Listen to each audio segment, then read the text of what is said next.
Bum. We are live. And my name. Hey everyone. It's always interesting to see what happens when I try and go live. There's always technology is such a fun thing. It's so fun to see what happens. So my mic for whatever I was trying to pick the audio source, and for some reason this mic wasn't showing up, and I was like, what is going on? I was getting really annoyed with my computer, and I kept pushing buttons and messing with stuff, and then eventually I looked at the bottom of this, and the cord was bent and unplugged. So it makes sense that it wouldn't work because it was unplugged. So sometimes the simplest solution to the most annoying problem, you just have to look around and find it, and there it was. Anyway, it is Tuesday. We are on 2021, and I hope you guys are doing awesome, and I hope you're excited about life. I'm excited. I got a ton of stuff going on, and it's really cool. I had a wedding on New Year's Eve. I posted the really cool photo from that. I've actually got some other really cool photos we did for them that I'm excited to share. I have a wedding this Friday. Excited about that. That's going to be tons of fun. And a few other things really cool. So I've been waiting for my new website to get put together for, probably 7 months now. And I think it's almost done. If you actually go to my website right now, you will see the new website. We're still making some tweaks to it or whatever, but the general website is there, and it's, in my opinion, pretty freaking funny. There's actually, I think it's on, I can't remember if it's on the contact or experience page or what it is, but we actually have some office drawings made just for the website, and I thought that was great. And there's just so many random TV and movie quotes throughout. It's like searching for Easter eggs on a Marvel movie or something. It's just all over the place. So I'm happy about that. Other things. So I actually just sent out an email a few minutes ago, and I am working on making some big changes to how I do things, to restructuring my collections. Basically, I'm wanting to do more for my couples, provide more value for them, something better. And so, oh, sorry, I just got a message. Anyway, so I'm still making some final decisions about that, but hopefully I'm going to have my new collections up within 2 weeks. And so I was just sending out an email just kind of telling people that prices are probably changing. I mean, when you start I'm adding more hours, I'm changing my album company. When you do all that stuff, of course, it's going to cost me more, so I have to do things. So if you're still looking for a photographer and you're interested in learning about my past collection or about what I'm doing in the future, I'd love to talk to you more about that. But off of that, we are talking today about how to interview your wedding vendors, which if you're not interviewing them, I'm telling you probably should be, and kind of that whole process. So in the end, guys, you are finding the perfect wedding vendors for you. Not just based on price, but based on all the things to create that wonderful experience. So you have a wonderful wedding, so your friends have a wonderful wedding, so your family has a wonderful wedding, and it's just overall the best wedding it can be for you. All right, so that's what we've got going on today. And I'm make sure I don't freaking unplug this again, and the cord's all bent and broken. It's wonderful. It's fun stuff going on today. Yeah, that's not what I wanted to look at, but that's okay. Yeah, so that was me messing around trying to get this thing to work. And here we are.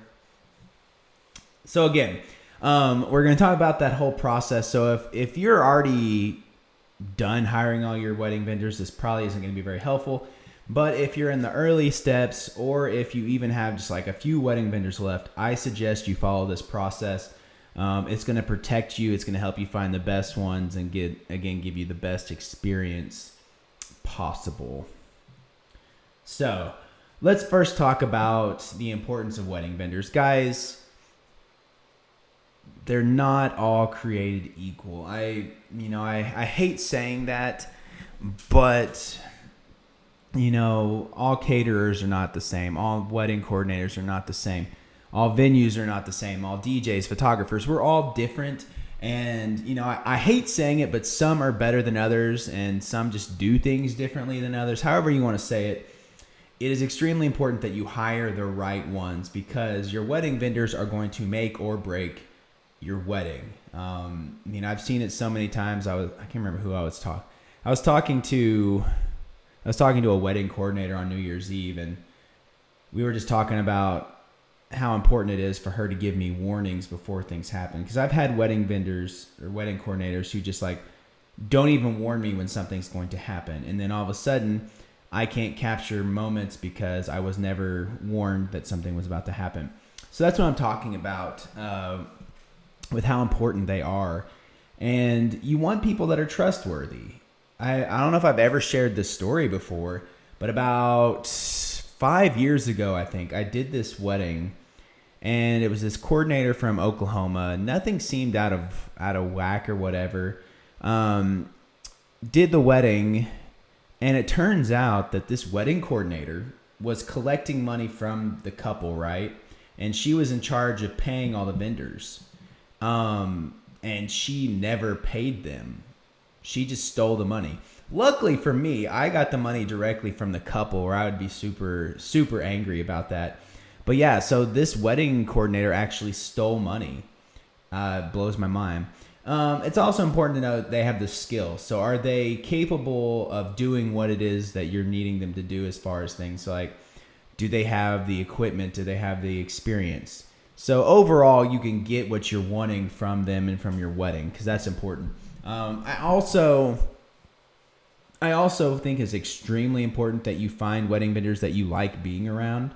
Even if, like I said, even if it's a caterer, they may not, like the person that you book, the caterer, like the person you're talking to may not be there on the wedding day. They might be. But even if they're not there, the way they treat you is going to kind of be a reflection of how their people are going to treat you. So find people you like being around. Find people that you love to have fun with. And as I mentioned earlier, you want vendors that are going to work well with other vendors, that aren't going to be just out there for themselves and are actually helpful and work together. So that's why this crap is important, guys. If you don't hire the right people, it could seriously screw up your wedding. And I hate saying that, but I've seen it happen and it makes me sad. So here's the process that I suggest you do. And again, if you've already hired some vendors, if you have even one person left to hire, I would go through this process. So first, we're going to do some research, and we talked about this before, but go to Google, ask people, whatever. Make a general list of vendors for each category. So for your DJs, for your photographers, videographers, whatever, make a list. Narrow that list down and then reach out to those people to get more information. So just go to their contact page, fill it out, ask for some information, whatever, and then you're going to kind of get a feel for them. You'll get a feel for their website, but you're also going to get a feel kind of based on their response to you. And, after you reached out and contacted a few of them, there's some that you can probably mark off your list right from there. Whether it be now, I wouldn't suggest necessarily just getting rid of people if based on price at this point. But if you just have a really bad feeling about someone, or they didn't respond, or it took them 3 weeks to respond, get them off the list, get rid of them. But once you've filled out their contact form, they replied, the next thing I would do is set up a kind of the interview. This is the interview part of it. You can do it through a phone call. You can do it on a Zoom call. You could do it in person. It honestly doesn't really matter. But the point is you're actually interacting with this person. And this would be your top 2 or 3 for each category. And once you interview them, you're going to find the best vendors. Now, one other note at the bottom of this, I would say make sure you are part of this process. I was just talking to some other groom a while ago, and he basically passed this off onto his wedding coordinator, which is fine. You know, the wedding coordinator can do a lot of the heavy lifting and narrowing it down. But in the end, you want to be involved with making that decision. Don't let the wedding coordinator pick your people for you, because you may not like them or you may not like the way they do things. So be involved in the process as much as possible so you're finding the right people. All right, moving on. So you're going to want to have a list of questions to ask them, and it will kind of vary depending on the type of vendor. So like you might just go to Google and be like, questions to ask wedding photographers, questions to ask a wedding venue, questions to ask a wedding DJ.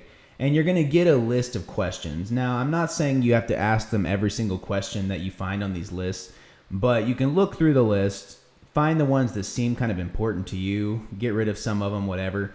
But there are things that you might not think of that you will find on these lists, which I think are important. And I think it is good to ask questions. So you're going to get some general questions for each type of vendor from that. But some other overall questions I would suggest you ask. First of all, how many years have they been doing this? If this is their first year, that's going to be very different than if this is their 20th year. Are they full-time or is this part-time? So, you know, I'm not saying anything against part-time people. I was part-time for a long time, but there is a difference between someone who's doing this and this is all they're doing. Now, the other question that kind of goes with that, the full versus part-time, is how many weddings are you doing a year? So maybe they're a stay-at-home mom, so this is their full-time job, but they only do 5 weddings a year.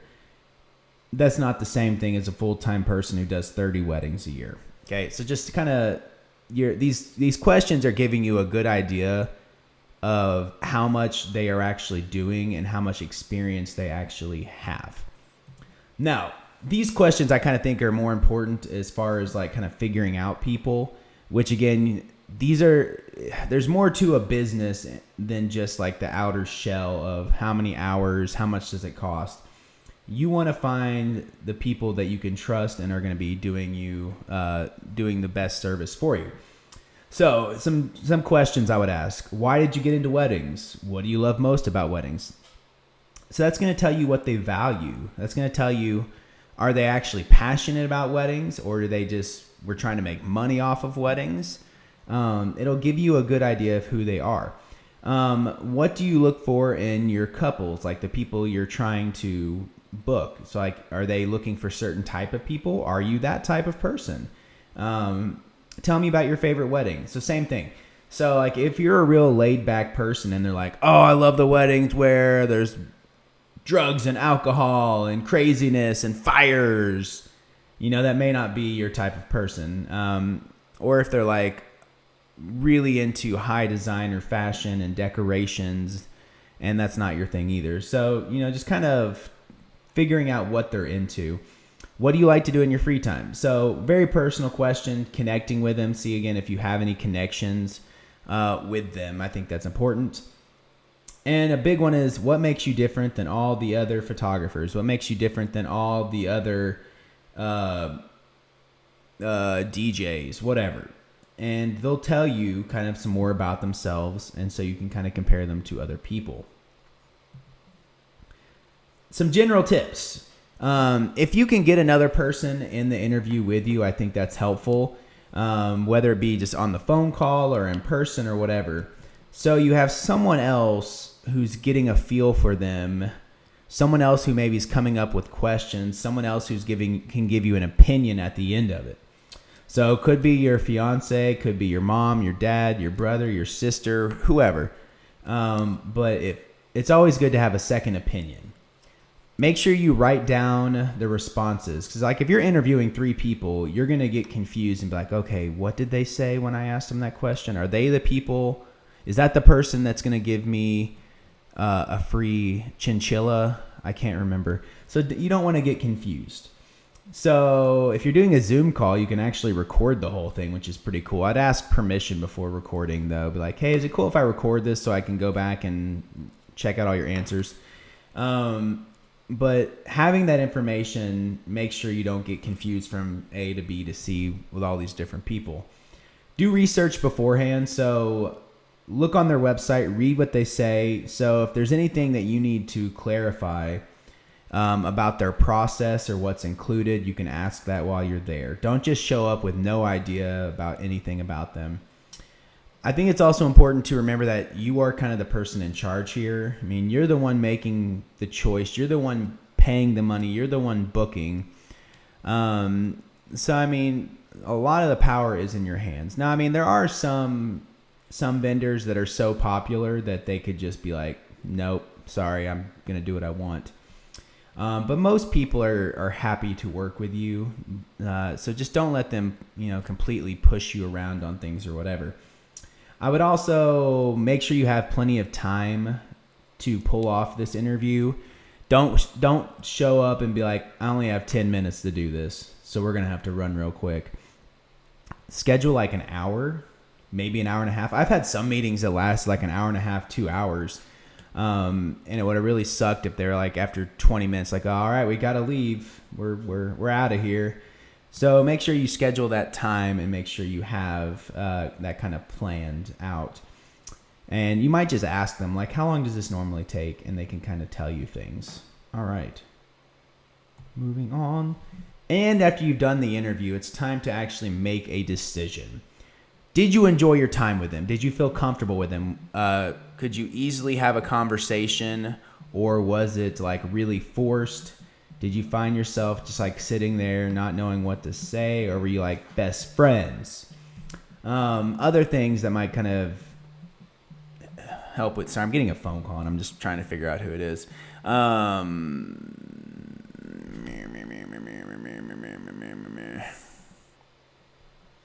gonna go ahead and respond to a text while I'm making this video because it's a bride and it's that important.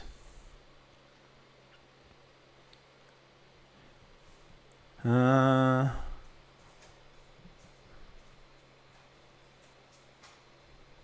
right, responded to the bride. I actually have a meeting right after this, so this video is actually very connected. So I'm going to be getting interviewed, I guess, in the next hour or so, and so yeah, we'll see what her decision is. So anyway, how quickly did they respond to your text? That's so funny. I just did that. So how quickly did they respond to your emails and texts? So like, were you waiting on them for a long time to get back with you? Were they really helpful and quick? I think there's something to say about that. Are they actually taking care of you, or is it something like you're more of a pain to them? Is their product, their service different or better than other people? Do they look like everybody else? Or is there something just like super awesome about the way they do things that makes them so much better than everyone else? Do they solve your main problem or concern? So, for example,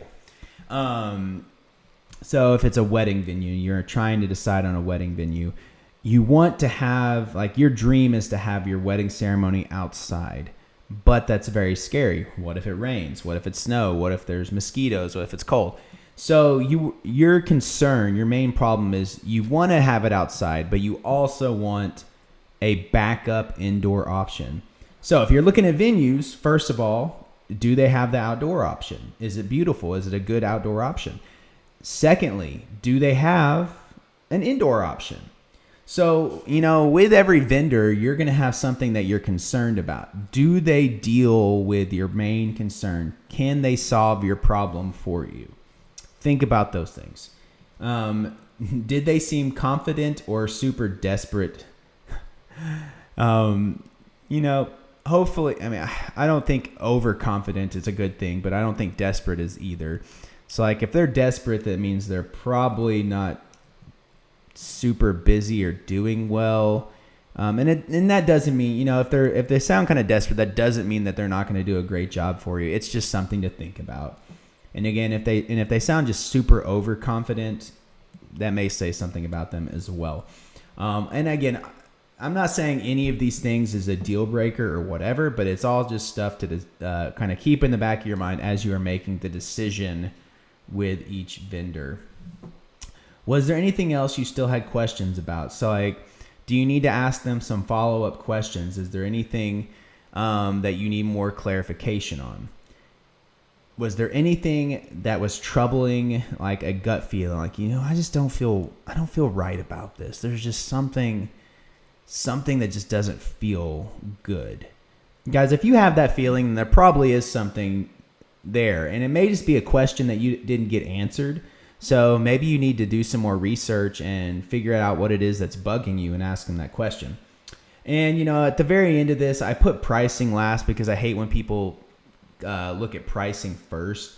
So how is their pricing kind of fit in your budget? How does it compare to other people and what they offer? And guys, in the end, if you go through all this, you want to feel good about your choice. Okay. So, I mean, if you still aren't feeling good, I'd maybe start the process over. Maybe look for more vendors, interview more people, whatever. But in the end, guys, you want to feel confident that you have picked the perfect vendor. And again, this isn't just like the big things. I would do this for every vendor to make sure you are taken care of. I see so much crap. And here, I'll jump off this real quick and show my face. Or attempt to. Where, button. So, like, for example, I've seen people get screwed over by even just the little things, like the makeup artist that decided to cancel the day before, or the vendor that didn't show up with all the stuff. The caterer that didn't show up with all the stuff, or the wedding officiant that was too hungover to do the ceremony.